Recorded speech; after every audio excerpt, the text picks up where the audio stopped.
방금 보신 영상은 영화의 한 장면을 이렇게 편집한 것인데요. 우리가 이제 고난 주간만 되면 각 교회들마다 이렇게 많이 보는 각 교회들마다 이 영상을 시청을 하면서 예수님의 고난을 이렇게 묵상을 합니다.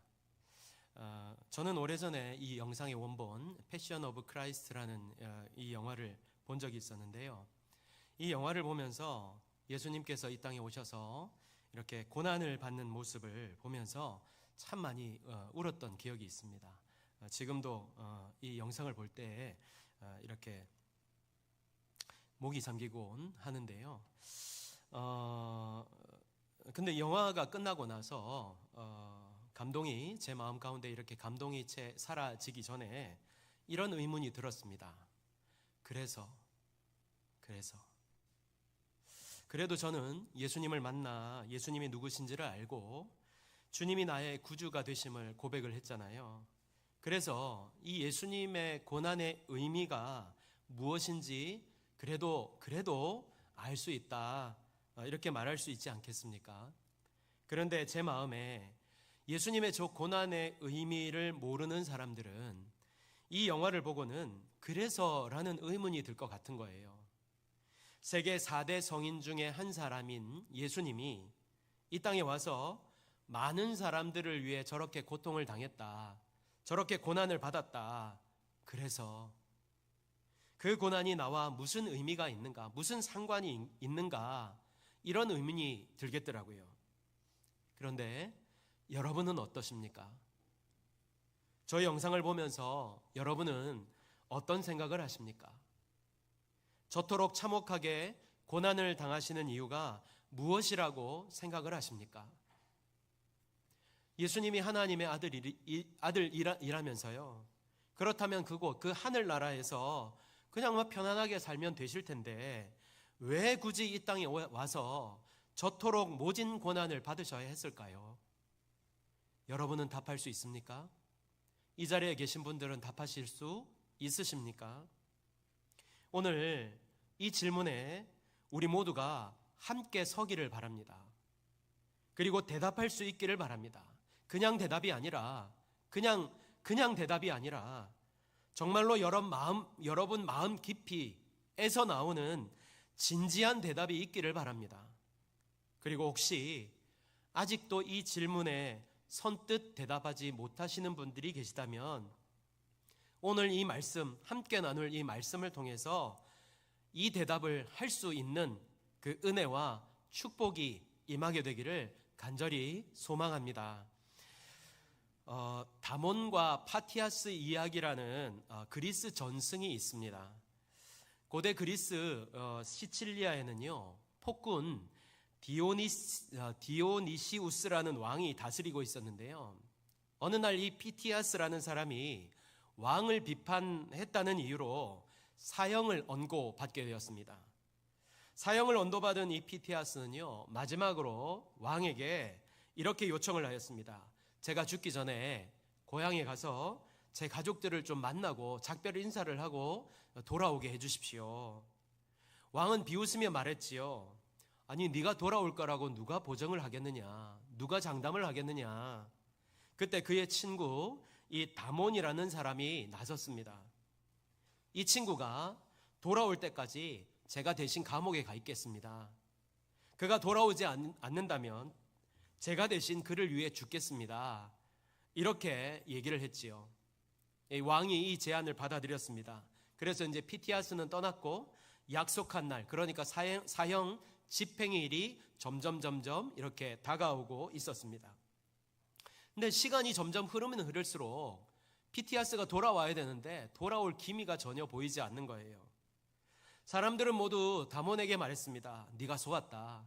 그 사람 안 돌아올 거야. 안 올 거야. 그럼에도 불구하고 다몬은 흔들리지 않았습니다. 그리고 이제 드디어 사형 집행일이 되었습니다. 약속된 시간이 거의 다 돼 가고 있음에도 불구하고 이 피티아스는 돌아오지 않았습니다. 그리고 사형 집행 시간이 다 되었을 때 저 멀리서 이 피티아스가 이제 드디어 돌아왔습니다. 저 멀리서 먼지 투성이가 된 채 막 이렇게 달려왔습니다. 숨이 끊어질 듯 달려온 이 피티아스는 자신이 약속을 지켰노라 이렇게 말하면서 이 장면이 이제 끝이 나게 되는데요. 이 모습을 본 이 왕은 크게 감동하여서 두 사람 모두 이렇게 풀어 주었다고 합니다. 바로 이 그림이 이 이야기입니다. 내려주셔도 됩니다. 여러분, 이 이야기가 얼마나 감동적입니까? 아무리 친구라고 해도 어느 누가 자신의 생명을 담보로 이런 일을 행할 수 있다는 말입니까? 물질도 대신 해주기를 꺼려하는 요즘 같은 세상에 이런 이야기는 우리에게 깊은 울림을 주는 이야기임에 틀림이 없습니다. 하지만 이런 감동적인 이야기조차 결코 따라갈 수 없는 더 큰 사랑, 말할 수 없는 더 큰 사랑이 바로 여기에 있습니다. 바로 우리를 위해 실제로 십자가를 지신 예수님의 이야기입니다. 위의 이야기는 그저 이야기에 그칠 뿐이지만 예수님의 십자가는 나를 위한 실제적인 사건입니다. 나를 위해 이 땅에 오셨을 뿐만 아니라 모진 고난을 당하시고 십자가를 지셨습니다. 그리고 끝내 목숨을 내어 주셨습니다. 그런데 도대체 왜, 무엇 때문에 그렇게까지 하신 것입니까? 왜 그 힘든 길을, 왜 그 고난의 길을, 아무도 가기를 꺼려하는 길을, 심지어 나조차도 내가 가야 함에도 불구하고 나조차도 갈 수 없는 그 길을 우리 주님이 자처하셨다는 것입니까? 첫 번째는요, 우리의 죄를 사하시기 위해 주님이 그 길을 가셨습니다. 제가 우리 제자 훈련을 하면서 잠깐 나누었지만 제가 죄를 깨닫고 회개하면서 주님 앞에 나아갈 때 하나님이 제게 깨닫게 하신 것이 하나 있었습니다. 그게 무엇이냐면요, 네가 원래 의인이었다가 죄인 된 것이 아니라 너는 본래 죄인이다, 이것이었습니다. 로마서 3장 23절에 보면요, 이런 말씀이 있습니다. 모든 사람이 죄를 범하였음에, 모든 사람이 죄를 범하였음에 하나님의 영광에 이르지 못했다. 그리고 에베소서 2장 3절을 보면요, 전에는 우리도 다 그 가운데서 우리 육체의 욕심을 따라 지내며 육체와 마음에 원하는 것을 하여 다른 이들과 같이 본질상 진노의 자녀였더니, 여기 보니까 이런 표현이 있습니다. 본질상 진노의 자녀였다. 이게 무슨 말인가 하면요, 우리는 원래 하나님의 진노를 받을 수밖에 없는 죄인들이었다는 것입니다. 에베소서 2장 1절을 보면 허물과 죄로 죽었다, 이렇게 표현되고 있는데요. 그러니까 그냥 이대로 죄인이구나, 이게 끝나는 것이 아니라 죄로 말미암아 우리 모두는 죽음에 이르게 되었다는 것입니다. 종합해서 말씀드리면 우리 안에 있는 이 죄로 말미암아 우리는 죽음에 이르게 되었는데, 사실 성경은요, 이 죄로 말미암아 우리가 하나님과 단절되어 죽은 상태, 이미 하나님과 단절되어 죽었다, 이렇게 표현하고 있는 것입니다. 이런 죄의 문제를 누가 해결할 수 있을까요? 어느 누가 자신의 죄의 문제를 해결할 수 있을까요? 없습니다. 이 세상에 자신의 죄의 문제를 해결할 수 있는 사람은요, 아무도 없습니다. 세상의 종교가 이 죄의 문제를 해결할 수 있을까요? 그렇지 않습니다. 그 어떤 종교도, 그 어떤 인물도, 그 어떤 사람도 내가 가진 이 죄의 문제를 해결할 수는 없습니다. 그런데 더 큰 문제가 있지요. 내가 가진 이 죄의 문제를 누구만 모릅니까? 나만 모른다는 거예요. 여러분 한번 생각해 볼까요? 내가 죄인임을, 우리 주님을 만날 때까지 내가 알고 있었습니까? 아닙니다, 여러분. 이 가운데 누구라도 아는 사람은 없었습니다. 몰랐습니다. 모른 채 죽어가는 것입니다. 자신이 지금 어떤 상태인지 모르며 죽어가고 있는 것입니다. 그런데 이렇게 나를 죽음으로 몰아가는, 아니 이미 죽은 나의 이 죄의 문제를 해결하신 분이 계신다는 것이죠. 누구십니까? 우리 구주 예수 그리스도시라는 겁니다. 하나님께서 나의 죄 때문에 당신의 아들 예수 그리스도를 이 땅에 보내주시고 채찍질 당하고 그 무거운 십자가를 지고 골고다 언덕을 오르게 하셨던 것입니다. 내가 당해야 할 그 일을 우리 주님이 나를 대신하여서 모진 고난을 당하시고 십자가에 달려 돌아가신 것입니다. 우리의 죄값, 우리의 형벌, 우리의 정죄, 그 모든 것을 예수님이 대신하여 담당하신 것입니다. 이렇게 나를 죽음에서 대속한 주님의 사랑을 로마서 8장 2절에서 분명히 말씀합니다. 이는 그리스도 예수 안에 있는 생명의 성령의 범이 죄와 사망의 법에서 너를 해방하였음이라. 아멘. 그래서 우리가 이제 예수 그리스도 안에 있는 우리가 이제는요, 결코 정죄함이 없는 삶, 죄의 문제를 해결함 받은 삶, 자유한 삶을 살 수 있게 된 것입니다. 사랑하는 여러분, 우리 주님은요, 우리의 죄의 문제를 해결하기 위해서 이 땅에 오셨습니다. 그리고 실제로 그냥 말로만 하는 것이 아니라 실제로 주님이 나를 대신하여서 십자가에 달려 돌아가심으로, 죽으심으로 나를 모든 죄에서 건져주셨습니다. 구원하여 주셨습니다. 이 구원의 은혜, 죄사함의 은혜를 우리가 입은 것입니다. 이 놀라운 은혜 받은 우리가 이제는요, 그 은혜를 누리며 사는 주님의 백성이 되어야 한다는 것이지요. 그런데요, 여기서 끝이 아닙니다. 두 번째, 우리를 자녀 삼아 주시려고 주님이 오셨습니다. 사실은요, 여기까지만 해도 우리의 죄를 사함받았습니다. 여러분, 이게 얼마나 놀라운 일입니까? 이 세상 어느 누구도, 아무도 나의 죄를 사할 수 없는데 주님이 이 땅에 오셔서 나의 모든 죄를 사해 주셨습니다. 이게 얼마나 놀라운 은혜입니까? 여기까지 해도 우리 충분하지 않습니까? 그런데요, 하나님은 여기서 멈추지 않으셨습니다. 5절 하반절입니다. 우리로 아들의 명분을 얻게 하려 하심이라. 이어 6절입니다. 너희가 아들이므로 하나님이 그 아들의 영을 우리 마음 가운데 보내사 아빠 아버지라 부르게 하셨느니라. 아멘. 사랑의 원자탄이라고 불리는 이 손양원 목사님의 일화를 여러분 잘 아실 겁니다. 손양원 목사님은요, 여수에 있는 애양원에서 한센병 환자들을 이렇게 돌보시는 사역을 하셨지요. 1948년에 이 여수에서 공산 반란군이 반란을 일으켜서 그 지역을 이렇게 장악하면서 많은 기독교인들을 색출하여서 죽이는 일이 일어났습니다. 그 과정에서 손양원 목사님의 두 아들이 그만 신앙을 끝까지 지키다가 붙잡혀 총살을 당했습니다.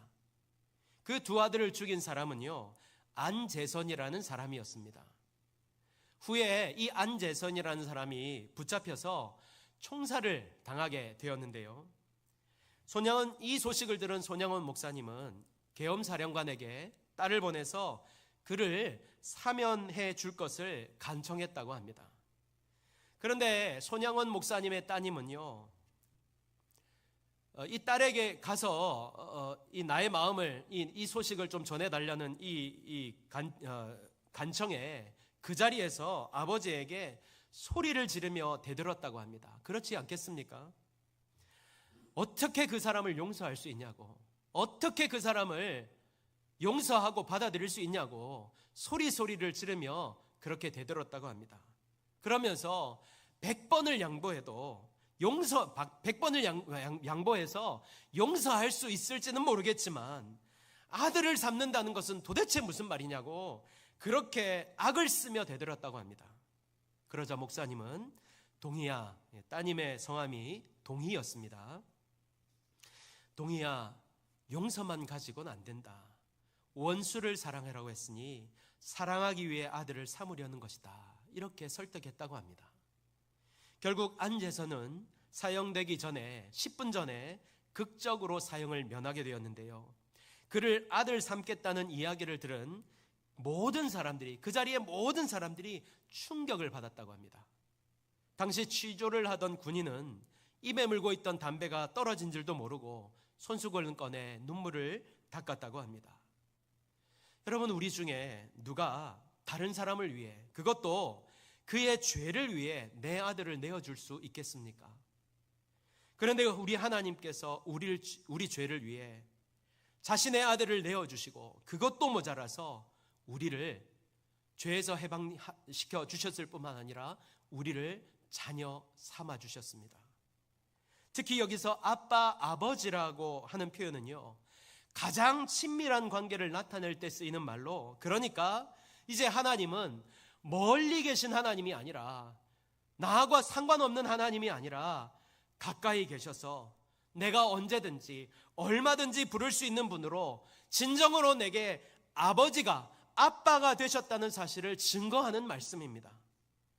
여러분, 우리는 죄 아래에 있던 존재입니다. 죽을 수밖에 없는 죄 가운데 있던 사람들입니다. 죄가 죄인지도 모르고 죽어가던 이미 죽은 사람들입니다. 그런 사람들, 우리들, 나를 위해 우리 주님이 이 땅에 오신 것입니다. 주님이 나를 대신하여 속량하여 그 모든 죄악을 용서하여 주시고 죄악에서 나를 구원하여 주셨습니다. 뿐만 아닙니다. 그것만으로도 가슴이 벅찬 은혜인데, 우리를 자녀 삼아주시는 다함 없는 은혜를 베풀어 주신 것입니다. 정죄 아래에 있던 인생에게 하나님을 감히 아빠, 이제는 정말로 아빠, 아버지라 부를 수 있는 존재로 바꾸어 주신 것입니다. 그래서 이제는 죄 아래에 놓인 인생이 아니라 하나님의 자녀로 살도록, 우리에게 넘치도록 은혜를 베풀어 주신 것입니다. 여러분, 이것이 바로 복음입니다. 이것 때문에 나를 죄에서 구원하여 주시려고, 자녀 삼아 주시려고 우리 주님이 이 땅에 오신 것입니다. 이 땅에 오셔서 고난을 받으신 거예요. 십자가에 달려 돌아가신 거예요. 그렇다면 이런 은혜를 받은 우리가 이제는 어떻게 살아야 할까요? 첫 번째, 생명의 성령의 법 아래에서 살아가는 성도가 되어야 합니다. 어느 교회에 너무나 열심히 헌신하고 봉사하는 집사님이 계셨다고 해요. 그 교회에 담임으로 부임하셨던 목사님이 보시니까 이 집사님이 정말 열심히 섬기시는데 조금 지나치다라는 생각이 들었다고 합니다. 너무 지나치게 헌신했던 거예요. 그래서 집사님을 불러서 만나서 물어봤다고 합니다. 왜 그렇게 열심히 섬기시냐고. 그랬더니 알고 봤더니 결혼 전에 지었던 죄 때문에 그렇게 헌신하며 섬기고 있었다는 것입니다. 그 사실을 알게 되었던 것이지요. 그래서 목사님이 호되게 야단을 치셨다고 합니다. 여러분, 우리는요, 누군가의 죄를 용서할 때 완전히 용서하지 못하지요. 그래서 용서했다 하더라도 앙금이 남아 있을 수밖에 없습니다. 하지만 우리 예수님께서 우리의 죄를 용서하신 것, 특히 십자가에서 다 이루었다 라고 말씀하셨을 때 우리의 죄값은요 90% 혹은 99%가 아니라 100% 다 지불된 것입니다. 다시 말해서 우리의 죄가 이제 100% 완전히 사함을 받고 해결함을 받은 것입니다. 해결함이 된 것입니다. 그래서 이제는요, 우리에게는요 결코 정죄함이 없는 것입니다. 그러니까 우리는 이제 죄의 법 아래에 사는 사람이 아니라 생명의 법 아래에서 살아가는 성도가 된 것입니다. 여러분, 이것을 아셔야 됩니다. 방금 말씀드린 집사님은요, 이 사실을 아직도 이해하지 못한 거예요. 그래서 죄를 자기가 갚으려고 한 것입니다. 아닙니다, 여러분.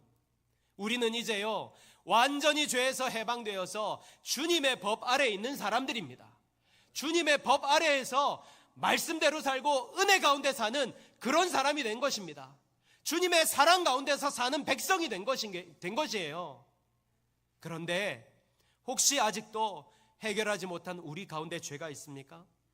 주님 앞에 나아가지 못하는 죄가 있습니까? 이 시간 오늘 나를 위해 십자가 지신 그 주님의 십자가의 은혜를 힘입어서 주님 앞에 나아갈 수 있기를 바랍니다. 용서를 구하시기를 바랍니다. 그럴 때 우리는 모든 죄를 용서받고 진정으로 생명의 성령의 법 아래 있는 사람으로 온전히 살아갈 수 있는 믿음의 사람이 되어질 줄 믿습니다. 여러분 기억하십시오. 내가 지금 이렇게 설 수 있는 이유, 하나님 앞에 이렇게 설 수 있는 이유, 이 자리에 있을 수 있는 것은, 오늘도 이렇게 우리 주님 앞에 나아갈 수 있는 이유는 나의 어떠함이 아니라, 나의 행위가 아니라 그리스도의 공로입니다. 오직 예수님의 공로입니다. 그러므로 오늘도 나의 죄를 위해 이 땅에 오셔서 나의 모든 죄를 사해 주시고 구원하여 주신 하나님의 그 성령의, 생명의 성령의 법 아래에서 온전히 살아갈 수 있는 성도들이 되시기를 예수님의 이름으로 축복합니다. 아멘. 두 번째는요, 그래서 우리는 이제 주님의 자녀답게 살아갈 수 있어야 된다는 것입니다. 미국의 35대 대통령이었던 존 F 케네디의 유명한 일화입니다. 하루는 이 대통령이 집무실에서 중대한 회의를 하고 있을 때였습니다. 그 방 앞에는요, 경호원들이 삼엄한 경호를 하고 있었고요, 밖에는 장관들이 자신의 차례를 기다리고 있었습니다. 그런데 그때 서너 살 된 이 어린 아들 케네디 주니어가 복도를 막 뛰어오더니 경호원 사이들을 지나서 집무실 문을 열고 들어갑니다. 그리고는 회의 중인 아버지의 책상 밑으로 들어가 장난을 치기 시작했습니다. 어떻게 이런 일이 가능했을까요? 그 자리는 아무나 들어갈 수 있는 자리가 아닙니다. 허가가 있어야 되고요, 순서가 있어야 되지요. 그런데 그 아이는 그 어떤 제지도 받지 않고 그냥 마구잡이로 들어갈 수 있었습니다. 왜요? 어떻게 그 아이가 들어갈 수 있었을까요? 자격증이 있었습니까? 출입 허가증이 있었습니까? 아닙니다. 이유는 단 한 가지입니다. 그 아이는 케네디의 아들이었기 때문입니다. 세상 사람들에게 대통령은 권위 있는 통치자고 두려운 존재였지만 그 아이에게만큼은 그저 나를 사랑해주는 아빠가 거기에 있기 때문이었습니다. 장관들은 자신의 차례가 올 때까지 기다려야 했지만 아들이었기 때문에 그는 마음대로 들어갈 수 있었던 것입니다. 여러분, 우리 주님이 십자가에서 회복해 하신 것은요, 우리 죄뿐만이 아니라 우리의 신분의 변화입니다. 이제 우리는 택한 족속, 거룩한 백성, 하나님의 나라, 하나님의 왕 같은 제사일 뿐만 아니라 하나님의 자녀가 되었습니다. 그렇게 우리는 이제 언제든지 얼마든지 주님 앞으로 나아갈 수 있는 것입니다. 우리는 이제 죄인이 아니라 상속자입니다. 다시 한 번 더 말씀드립니다. 여러분, 우리 아버지가 누구십니까? 너무 이렇게 점점 이렇게 엄숙한 것 같아서 잠깐 말씀을 드리겠습니다. 우리는 사실요, 출생의 비밀을 가진 사람들 아닙니까? 이게 이해를 못 하시는데, 우리에게는 아버지가, 또 다른 아버지가 계시잖아요. 누구십니까? 하나님 아버지시잖아요. 하나님 아버지. 우리 아버지 하나님은요, 하나님에게는 못하실 일이 전혀 없으신 분이고요, 모든 것이 가능하신 분입니다. 그렇다면 우리는 지금 그 아버지 되신 하나님께 어떻게 나아가고 있습니까? 어떻게 찾고 있습니까? 하나님이 우리 아버지 되심을 정말로 믿으십니까? 이것을 꼭 기억하십시오. 그럼에도 우리는 실수할 수 있습니다. 실패하잖아요. 우리가 세상에 나가서 날마다 넘어지고 실수하기도 하고 실패하기도 하잖아요. 왜냐하면 그만큼 우리가 연약한 존재이고 죄성 많은 죄인들이기 때문입니다. 그러나 그때 실패했을 때라도, 실수했을 때라도, 주님의 마음을 아프게 했을 때라도 자책하며 멀어지는 것이 아니라 또다시 주님 앞에 나아가는 것입니다. 나아갈 수 있는 것입니다. 왜요? 또다시 실수하고 또다시 하나님의 마음을 반복적으로 아프게 하고, 그럼에도 나아갈 수 있습니다. 뻔뻔하지만 그 뻔뻔함을 무릅쓰고 또 나아갈 수 있습니다. 왜요? 왜 도대체? 하나님이 우리 아버지 되시기 때문입니다. 우리 옆에 있는 분들을 한번 보시면서 고백합시다. 우리는 하나님의 자녀입니다. 하나님은 우리 아빠 되십니다. 아멘. 이런 놀라운 은혜를 우리가 받은 거예요. 그러므로 이제 하나님의 자녀로서의 권세를 누리며 하나님의 자녀답게 믿음으로 이 세상을 사는 저와 여러분이 되기를 간절히 축복합니다.